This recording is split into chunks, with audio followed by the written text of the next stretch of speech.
Good evening, I'm Dominique Little and welcome to Poland Daily. Dariusz Przywierczewski, the mastermind behind the huge embezzlement of public money in the 1990s, will be extradited to Poland from the United States. He was the key figure in the management of the Fund for the Service of the Foreign Debt, in short called FOS. The state treasury lost in total $119.5 million, whilst Przywierczewski was found pocketing $1.5 million himself and lived happily for many years in Apollo Beach in Florida. The Fund for the Service of the Foreign Debt was established by the Act of Parliament on 21 February 1989. It was a state entity whose liabilities were guaranteed by the state treasury. The task of FOZZ was to accumulate financial assets for the servicing of Poland's foreign debt and the administration of those assets. In theory, the financial assets of FOZZ were to be used for the repayment of Poland's foreign debt. Dariusz Przywierczewski is one of the three people who were convicted by the court in the scandal Foreign Debt Service Fund. Przywierczewski was the only one who heard the sentence in absentia.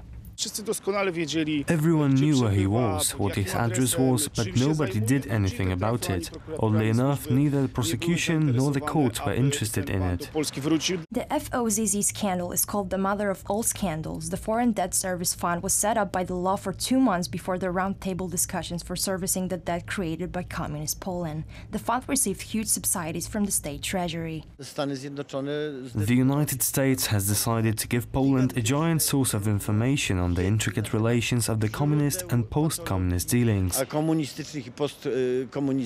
Financial operations of FOZZ were conducted after the elections of June 4th, when Tadeusz Mazowiecki became prime minister and finance minister Leszek Balcerowicz became prime minister. Instead of buying Polish foreign debt, FOZZ conducted activities that hit the financial interests of the state directly.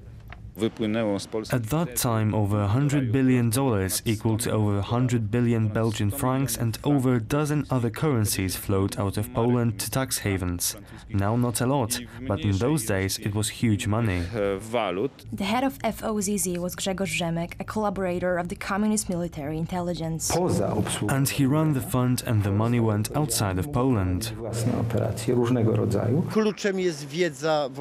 The key in this matter is the knowledge Mr. Przywierczewski has. He might provide the way to explain all the secrets and certainly prove them. The activities of FOZZ in the 1990s were of interest to the Inspector of Supreme Audit Office, Michał Falsman. His sudden death is attributed to a heart attack. He was 30 years old and suffered one shortly after he demanded the establishment of a special parliamentary committee for FOZZ. 1 year later, his boss, Walerian Pańko, died in a mysterious car accident. He had knowledge of the details of the illegal activities of FOZZ and was to present a report of the subject in the Polish parliament. In the court testimonies, he talked a lot about the role of Przywierczewski, among other things about the fact that the money from the FOZ Przywierczewski transferred to the election campaign of Lech Wałęsa and the Liberal Democratic Congress Party. This party was the hatchery of many politicians, making up today's opposition party civic platform. Politics in the municipalities and districts, energy resources, geopolitics and security. These are the main subjects of the last day of the 28th Economic Forum in Krynica. Almost 5,000 guests from nearly 60 world nations gathered in the Polish city, breaking the attendance record. Among them were notable politicians, activists, entrepreneurs and journalists. Gazeta Polska Weekly's editor-in-chief Tomasz Sakiewicz spoke with Prime Minister Mateusz Morawiecki. In terms of the ground-level citizen work, this is something you do very well. Your media outlets encourage the nation through operating in Gazeta Polska readers' clubs. We also strongly believe in grassroots activity, awakening the Polish nation. Our great desire is to engage broad groups of Poles into the public life. Let's not forget that the voting turnout for the parliament is hovering at about 50%, while the municipal election turnout reaches close to 40%. It would be good to increase those figures. Warto, żeby tę aktywność poszerzyć. Chociaż były gminy PSL-owskie, które podobnie miały powyżej 100%. Just like in some agrarian municipalities that had clocked in over 100% attendance. Dobrej woli kontrolować. I hope that with the support of good-willed people we'll be able to secure the elections from voter fraud. We do not want to see such miracles that you have mentioned happening ever again. We care about fair elections. I am a great advocate for what we hope to implement for the parliamentary elections, namely the presence of cameras, which would eliminate some doubts. I want it to be clear that we just want fair elections. Today, the new American ambassador, Georgette Mosbacher, officially began her term of office by presenting her letters of credentials to the Polish President Andrzej Duda. Mosbacher is the first woman in the history of Polish-American relations to hold the position of ambassador. Georgette Mosbacher will replace Paul Jones, who has served as ambassador from September 2015. She is a close friend of US President Donald Trump and has been associated with the Republican Party for over 10 years. In 2000, Mosbacher was involved in raising funds for the presidential campaign for John McCain and also collaborated with President Bush.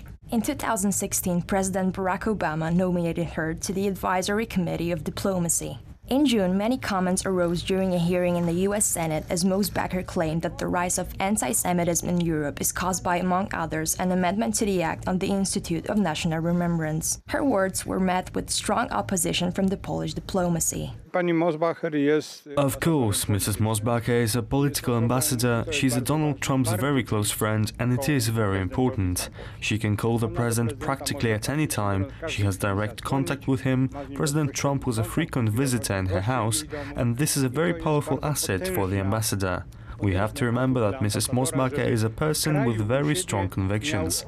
She's a member of the New York elite, which is not very used to count on the opinion of other people. Wydaje się, że został wysłany jasny sygnał przez prezydenta Trumpa. It seems that this signal sent by President Trump and the White House and those relations between the United States and Poland will really have the character of strategic relations. If sending an ordinary official as an ambassador to the host country is normal, but sending a person closely related to the Republican Party and in addition closely related to the person of President Trump is not, in my opinion, a clear signal that Washington is sending is that the problems related to the amendment to the Act on the Institute of National Remembrance, which has already been repaired, have no impact on the relations between the United States and Poland. Relacji między Stanami Zjednoczonymi a Polską. As announced by head of President Andrzej Duda's cabinet, Krzysztof Szczerski, the new ambassador will take part in the meeting of the presidents of Poland and the United States, which is set to take place on September 18th in Washington. Meanwhile, Georgette Mosbacher is intensively learning Polish. Cześć. Cześć. Polska. Cześć. Polska. Russian citizens identified as Alexander Petrov and Ruslan Bashirov were charged in absentia by Britain yesterday with the attempted murder of Sergei Skripal and his daughter Yulia using Novichok, a deadly nerve agent. The men are said to be Russian military intelligence agents traveling under aliases but with genuine Russian passports. Speaking at a news conference in Moscow, Victoria Skripal said she still doesn't have any news about her uncle Sergei Skripal and that she believes he may be dead. No, I do not know these people, and there were no such people in our close or remote surrounding, so I cannot say that I know them or they are familiar to me.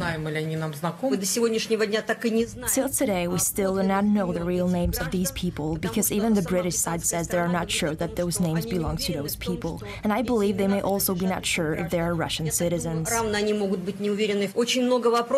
are many questions, and all these questions should be addressed not to Russia. We said let's talk the language of facts and law. Today there must be a cooperation on the level of law enforcement bodies. Give us some benchmark data, but today nobody wants to listen to Russia. Russia has never had and does not have anything to do with the events in Salisbury. Russia is not involved in any way. Any accusations towards Russian authorities are unacceptable for us. Mrs. Theresa May yesterday spoke about the possible involvement of upper Russian leadership. We again say that neither the upper leadership nor the leadership a rank lower or any official representatives had or have anything to do with the events in Salisbury. It is out of the question. Any suggestions of this kind or accusations, I repeat, are unacceptable. Yulia and Sergei Skripal, a former colonel in the Russian military intelligence who betrayed dozens of agents to Britain's MI6 foreign spy service, were found unconscious on a public bench in the British city of Salisbury on March 4th. British Prime Minister Theresa May said the Skripals were poisoned with Novichok, a deadly group of nerve agents developed by the Soviet military in the 1970s and 1980s. May blames Russia for the poisoning. Julia Skripal, 33, was in a coma for 20 days. She was discharged from Salisbury District Hospital about 5 weeks after the poisoning. Julia is now under the protection of the British state. That's all from Poland Daily, and now it's on to the weather.